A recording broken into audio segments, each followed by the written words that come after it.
ልጅ የእናቴን ሀቅ ስጡኝ እኔ የሆነ ነገር ላደርግበት ብሎ ከብዙ ጊዜ በኋላ ቢታገልና ቢጠይቅም አባትና የእንጀራ እናት ግን አይነን ላፈር ብለውታል። የእንጀራ እናት እንግዲህ የኔ ባል ከሆንክና ውሽማዬ ከሆንክ የፈለግከውን ነገር በምታገኝበት መንገድን ያዘጋጅልሃለሁ፣ አመቻችልሃለሁ። ታውቃለህ አባት ባለቤቴ እንደመሆኑ እኔ የምጠይቀውን እያንዳንዱ ነገር ስለሚያደርግልኝ ከኔ ጋር እሺ ብለህ ብትሰራና ብትስማማ ውሽማዬ ብትሆን ግን እንኳን የእናትህን ንብረት ሙሉ ለሙሉ ያለውን ሀብትና ንብረት ወደ አንተ ስም ላዞርልህ እችላለሁ። ስለዚህ ለምን አትስማማም ብላ እንግዲህ ቤቲ የእንጀራ እናቱ ወይም ደግሞ እንግዲህ አባቱ ሚስት የሆነችው ቤቲ ብታማክረው፣ ናቲ ግን እኔ አንቺ ውሽማ ከመሆንማ ለምን ሀብትና ንብረቴ እንደዚህ ተወርሶ አይቀርም፣ ደግሞ ታያለሽ አስመልሳለሁ እንጂ እንደዚህ እንደደነፋችሁብኝ እና በቁሜም እንደዚህ ትጫወቱ በቁሜ ያላየላችሁም ታያለሽ አስመልሳለሁ በማለት እንግዲህ ደረቱን ነፍቶ ይገኛል። እንግዲህ በፈለገው አቅጣጫ እንዲሁም ደግሞ እያንዳንዱ ነገር ባካችሁ ብሎ ቢለምናቸው አስለምናቸው ምንም እሺ ብሎ የሚሰጡ ነገር አይደለም። በአንድ በኩል አባቱ ሲነግረው አባቱም ቀስ በተረጋጋ ገንዘብ የለኝም ከማለት ውጭ እሺ ሰጣለው ልጅ ነው የሚለውን ነገር እንግዲህ ረስቶታል። ገንዘብ አይናቸውን አውሯቸው እንግዲህ ሰገብጋባ ሆነዋል። ከገንዘብ ላይ ገንዘብ መጨመር እንጂ ካላቸው ገንዘብ ላይ እንኳን ማካፈል የማይወዱት የናታን ቤተሰቦች እንግዲህ የሆኑት አሁን ናታን ከቤተሰቡ ጋር ከፍተኛ ጦርነት ውስጥ ይገኛል። እንግዲህ አባትም አቶ ገዛኸኝ እኔ አልሰጥህም፣ ስለዚህ አይመለከተኝም ስለ እናት ገንዘብ በማለት እንግዲህ እንደፈለገው እያደረገ ይገኛል ገንዘቡን። ሆኖም ልጅ እንግዲህ ውስጥ ተቀምጦ እንቅልፍ እንኳን ሊወስደው አልቻለም። ድንገት እንግዲህ ጋደም ባላበት የእናቱን ድምፅ ይሰማል። ከዛ እንግዲህ ተነስቶ በሌሊት ማልቀስ ነበር የጀመረው። ሆኖም አባትና የእንጀራ እናት መጥተው በሰላም ነው ናቴ ብለው ጠይቀውታል። እሱም ልተኛ አልቻልኩም፣ እዚህ ቤት የሆነ የተደበቀ ሚስጥርም አለ እንጂ ያላንዳች ምክንያትማ እናቴ እንደዚህ ስታለቅስና ስትጠራ ሰምቻት አላቅም። ስለዚህ የምታውቁት ነገር ካለ ባካችሁ ንገሩኝ በማለት ጠይቃቸው። እነሱ ደግሞ ምንም የምናውቀው ነገር የለም እናትህ ሞታለች፣ ስለዚህ ምን አገባን የሚል መልስ ነበር የሰጡት። አሁንም ናታን በጥርጣሬ ላይ ነው ያለ። ሀብት ስጠኝ አልሰጥም፣ የእናቴ መቃብር የት ነው አላውቅም፣ እንዴት ነው የሞተችው ስለ እናቴ ንገረኝ አላውቅም። ስለዚህ ጥያቄ ከቀን ወደ ቀን ጨምረዋል። መልሶች ግን ማን ይመልሳቸው? ጥያቄ በጣም ብዙ አለ፣ ምላሽ ግን የለም። ለሚጠይቀው ጥያቄ የሚመለስለት እያንዳንዱ ውሸት ከውሸት ጋር የተቀነባበረ ነው። ስለዚህ እንደው እሷ ትውት ትሻላለች ብሎ ራሱ ቢጠይቃትም እባክሽ የምታውቀው ነገር ካለ ነገር ብሎ ቢነግራት እሷ ራሱ ምንም አውቀው ነገር የለም። በእርግጥም አውቃለሁ ግን ደግሞ ከተናገርኩ ነገር ማበላሸት ነው የሚሆነው በማለት ምንም ነገር አልነግርም ብላ ይዘዋለች። ግን አሁን ላይ ሁለቶችም ተጨንቀዋል። ናታንም ጥያቄዎቹ እየጨመሩ ነው፣ ትሁትም ፍርሃቷ እየጨመረ ነው። አሁንም ይባስ ብሎ ደግሞ የተደበቀች ስትገባበት የነበረው ከዛ መኝታ ክፍል እንግዲህ ቁልፉ ተገኝቶባታል። ቤቲና ገዛኸኝ እናስወግዳት እያሉ ነው። ሆኖም እንግዲህ ሚስት አይ ትሁትንማ በደዚህ በቀላሉ መግደል የለብንም፣ በመጀመሪያ ደረጃ ከዛ ክፍል ትገባለች አገባም የሚለውን ነገር ማጣራት አለብን። ካጣራም በኋላ ደግሞ የምንወስነውን ውሳኔ እንወስናለን እንጂ እንደዚህ በጭፍንማ ትገደል የሚለውን ውሳኔ አልስማማበትም በማለት እንግዲህ ባሏን ታሳምነዋለች። ባልም አየሽ አይደለ የልብ የሰጣት ለካዬ ነው በማለት እንግዲህ መልሶላታል።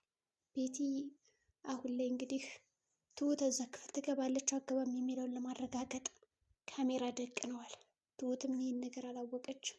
ቢያንስ እንኳን ቁልፉን ደብቀውብኛል ወይም ደግሞ የለም ብላ ነው እንጂ ያሰበችው ነቅተውብኝ ነው እንዴ ከዛ ክፍል መግባቴን ብላ አልጠረጠረችም። ድራማው በጣም እየጨመረና እያጓጓ መጥቷል። ይባስ ብሎ ሰቀቀን እየጨመሩበት ነው። አቶ ገዛኸኝም እንግዲህ ትሁት እዛ ቤት መግባቷን እንዳወቀ ሲሰማ ሄዶ እንግዲህ አለምን ቅጥቅጥ ያደርጋታል። ዝም በይ አንድ ቃል ትንፍሽ አድርጋለሁ ብትይ በዚህ መስኮት ነው ወርውር የምጥልሽ እና ለጅብ ከምሰጥሽ እና እኔ ከምቀጠቅጥሽ የቱ ይሻለሻል በማለት ድምጿን እፍን አድርጋ ቅጥቅጥ አድርጓት እንግዲህ እስከሚደክመው ድረስ ደብድቧትና አሰቃይቷት ይወጣል። ነገር ግን እዚህ ከአለም ጅብ እያሉ አስፈራረዋት። እንዲሁም ደግሞ አይምሯን በውሸት ነገር ስለሞሉት ነው እንጂ በእርግጠኝነትም እጮሃለሁ አንተ ሰውዬ እስከ መቼ ነው ያንተን ድብደባና ችግር ችዬ የምኖር ብላ ብድግ ብላ ብታስፈራራው በእርግጠኝነት ገዛኸኝም ሆነ ባለቤቱ ይፈሯት ነበረ። ግን ደግሞ ገፊ ነሽ ገዳይ ነሽ የሚል ተደጋጋሚ ድምፅ እየነገሯት ስላለ እያንዳንዱ ቀን እነሱንም መግፋት አልፈልግም። ደግሞም ቢሆን እኮ እነሱ ናቸው ያኖሩኝ ብላ ነው የምታስበው። ለነገሩ ምን ይፈረድባታል? አይምሮን እንደዛ እየነገሩት ሁል ቀን እንዴት እንደዛ አታስብም? እና ያለም መጨረሻውን እዛች ጨለማ ክፍል እንግዲህ ኮርምት ብላ መሰቃየት ነው። ትሁትም እንግዲህ ታሳቃለች። እንቅልፍም ልተኛ አልቻለችም። ለአባባ ደወለች እና እባክህ እርዳኝ ምን ላድርግ ትለዋለች። አባባም እንግዲህ የራስሽ ጉዳይ፣ የቤት ሰራተኛ መርጠሽ የሄድሽው አንቺ ነሽ፣ ያንተ ቤት አልፈልግም ብለሽ የሄድሽው አንቺ ነሽ። ስለዚህ ለችግሮችሽ እንደወጣሽም ከኔ ቤት አሁንም ቢሆን እዛ ለገባሽበት ችግር ራስሽ መፍትሄ አታጭም፣ የምታደርጊውን ነገር አድርጊና ወስኝ በማለት ይነግራታል። ይበልጥ ተጨነቀች። አለ ብላ የደወለችለትና ያማከረችው ሰው ፊቱን አዞረባት። አባባም ጨከነ። በእርግጥም የጨከነው እንግዲህ ለትሁት ብሎ ነው። ሰዎቹ ምን አይነት አደገኛና ክፉ እንደሆኑ ተረድቷል። ከዛ እንግዲህ ቤቲ በረሃብ ስትቀጣ ያቺ አለም የምትባለዋ ደስ ብሏታል። ትሁት ግን እያለቀሰች ነበረ። 2 ቀን ሙሉ ምግብ ሳበላ ወይኔ በቃ ያለኝ አማራጭ ምንድን ነው በማለት አሰበችና ሄዳ በሩን ቆበቆበች። አለም እንደው ይቅርበኝ፣ ቁልፉን እኮ ደብቀውብኝ ነው መምጣት ያልቻልኩት እና ብላ ይቅርታ ጠይቀቻት። እሺ በማለት እሷን ተቀበለች። በመጀመሪያ እንደምንም ብላ ያገኘችው፣ መጨረሻ ላይም ቁልፉን ሄዳም ሰጠቻት። ምግቧን ውሃን በላይ ጠጣች። ግን አለም ተናደደችባት።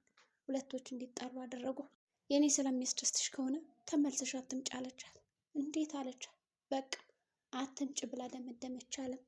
ትሁትም እሺ በማለት እንግዲህ ምግብ ካመጣችላት በኋላ ምናልባት ከዚህ በኋላ ተመልሼ ላልመጣ እችላለሁ እና ደህናዊ በማለት ተሰናበተቻት። ናቲም የእንጀራ እናቱን አሁን የእናቴ ቀብር የት ነው የተቀበረች እንዴት ሞታለች ብሎ ቢጠይቅ ቤቲ አላውቅም የሚል ፍራቻ አሳይተዋለች። በእርግጥም አሁን እናቱ ታማ እንዳልሞተች ግልጽ ነው። ለቤት መጣና መፈተሽ ጀመረ። በድብቅ መኝታ ክፍል ሊገባ ቢልም ትሁት አትግባ አለችው። ቤት ከሆነ ተደብቀ መግባት የለብም አለችው። አይ የሚረዳኝ የለም አይደለም፣ ሄጀ በቃ ከመቃብሯ ላይ ባለቅስ ይሻለኛል ይልና ናቲ ወደ ቀብር ቦታ ይሄዳል። ትሁት ነገር ተበላሸ አለች። ቤቲም መጣች። ወዲያውኑ የመጣ ሰው አለ? ናታን መጥቶ ነበረ። ወይኔ ጉዴ ምን አለ? እናቴ ቀብር ልሄድ ነው ብሏል። ምን በማለት ደንግጣ ወዲያውኑ ለገዛኸኝ ስልክ ማቀባበል ጀመረች። ብታጮህ ገዛኸኝ ያነሳ አይደለም። ትሁትም አሁንስ የሚረዳኝ አጣሁት እኔ ትላለች። የትሁት አማራጭ ግን ለናቲ እውነቱን እንደምታውቅ ነግራ፣ እንዲሁም ደግሞ ምን ማድረግ እንዳለበት ብንነግረው ልክ እንደሚስቱ አይቶ እንደሚያማክራት ሁሉ ናታንም ይጠይቃታል፣ ያማክራታል። ግን እሷ ምንም አይነት ፍንጭ አትሰጠውም። ሆኖም እንግዲህ መቃብር እንደሌላት እንግዲህ አውቆ ይመጣል ብለን እናስባለን።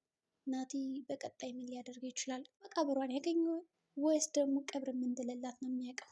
አሁን በእርግጥ እነሱ ናቸው የገደሏት ብሎ ነው የሚያምኑ። ይህም ጥሩ ውሳኔ ነው። ለእውነታም የሚያደርሰው ይመስላል። በዚህ መንገድ ከቀጠለ እናቱ በህይወት እንዳለችም የሚረዳም ይመስላል።